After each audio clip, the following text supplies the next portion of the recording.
ಶಕ್ತಿಯಸ್ತ್ರ ನ್ಯೂಸ್ಗೆ ಸ್ವಾಗತ. ನಗರದ ರವೀಂದ್ರ ಕಲಾಕ್ಷೇತ್ರದ ಆವರಣದಲ್ಲಿರುವ ನಯನ ಸಭಾಂಗಣದಲ್ಲಿ ಸಂಪಾದಿ ರಂಗ ಸಂಗಮ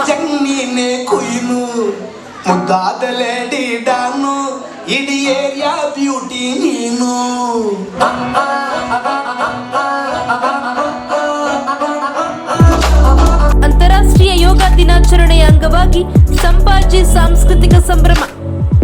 ಮುಖ್ಯ ಅತಿಥಿಗಳಾಗಿ ಕಿರುತೆರೆ ಮತ್ತು ಬೆಳ್ಳಿತೆರೆ ಕಲಾವಿದರಾದ ಶ್ರೀ ಶಂಕರ್ ಭಟ್, ದಕ್ಷಿಣ ಕನ್ನಡ ವಿಶ್ವ ಬ್ರಾಹ್ಮಣರ ಸಂಘ ಅಧ್ಯಕ್ಷರಾದ ಶ್ರೀ ತುಕಾರಾಮ್ ಆಚಾರ್ಯ, ಕೆಪಿಸಿಸಿಯ ಕಾನೂನು ಮತ್ತು ಮಾನವ ಹಕ್ಕುಗಳ ವಿಭಾಗದ ರಾಜ್ಯ ಕಾರ್ಯದರ್ಶಿಗಳಾದ ಶ್ರೀ ಪದ್ಮನಾಭ ಜತಿಲ, ಪತ್ರಕರ್ತರು ಮತ್ತು ಚಲನಚಿತ್ರ ಕಲಾವಿದರಾದ ಶ್ರೀ ಗಂಡಸಿ ಸದಾನಂದ ಸ್ವಾಮಿ, ಅಭಯ ಆಂಜನೇಯ ಸ್ವಾಮಿ ದೇಗುಲದ ಪ್ರಧಾನ ಅರ್ಚಕರಾದ ಶ್ರೀ LD ವೆಂಕಟನಾರಾಯಣ್, ಹಿರಿಯ ಪತ್ರಕರ್ತರಾದ ಶ್ರೀ ರಮೇಶ್ ಸುರವೆ ಸೇರಿದಂತೆ ಹಲವು ಗಣ್ಯರು ಭಾಗಿಯಾಗಿ ಕಾರ್ಯಕ್ರಮಕ್ಕೆ ಶೋಭೆ ನೀಡಿದರು.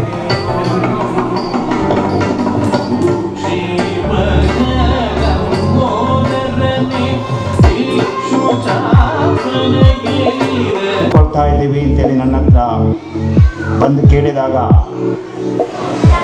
ಖಂಡಿತವಾಗಿಯೂ ರಾಜ ಸಂಪಾಜಿ ಅವರೇ, ಈ ಹಿಂದೆ ನಾನು ನಿಮ್ಮ ಕಾರ್ಯಕ್ರಮದಲ್ಲಿ ಭಾಗವಹಿಸಿದ್ದೀನಿ.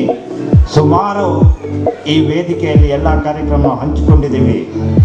ಖಂಡಿತವಾಗಿ ನಾನು ನಿಮಗೆ ಸಹಕಾರವನ್ನು ಕೊಡ್ತೀವಿ, ಕಾರ್ಯಕ್ರಮವನ್ನು ಮಾಡಿ ಅಂತೇಳಿ ಅವರಿಗೆ ಹೇಳಿ ಇವತ್ತಿನ ಒಂದು ಕಾರ್ಯಕ್ರಮವನ್ನು ಭಾಳ ಚೆನ್ನಾಗಿ ಕಾರ್ಯಕ್ರಮ ಮೂಡಿ ಬರ್ತಾ ಇದೆ.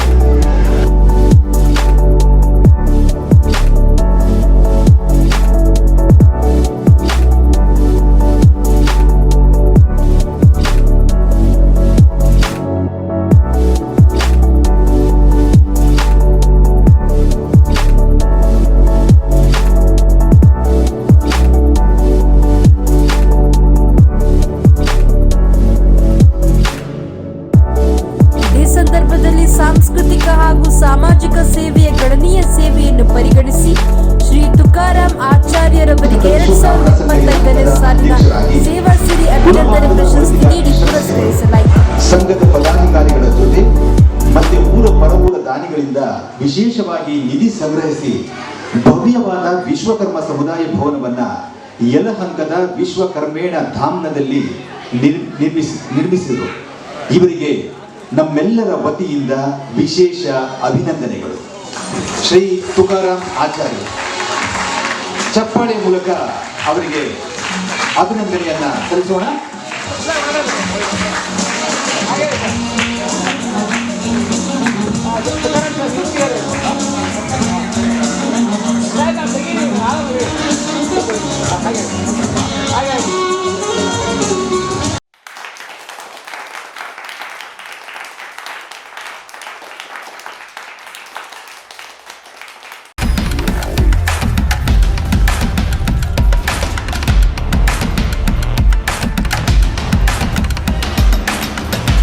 ಶಕ್ತಿಯಸ್ತ್ರ ನ್ಯೂಸ್ ಕನ್ನಡ, ಆಫ್ ಕೋರ್ಸ್ ಇದು ಕನ್ನಡಿಗರ ನಾಡಿಮಿಡಿತ.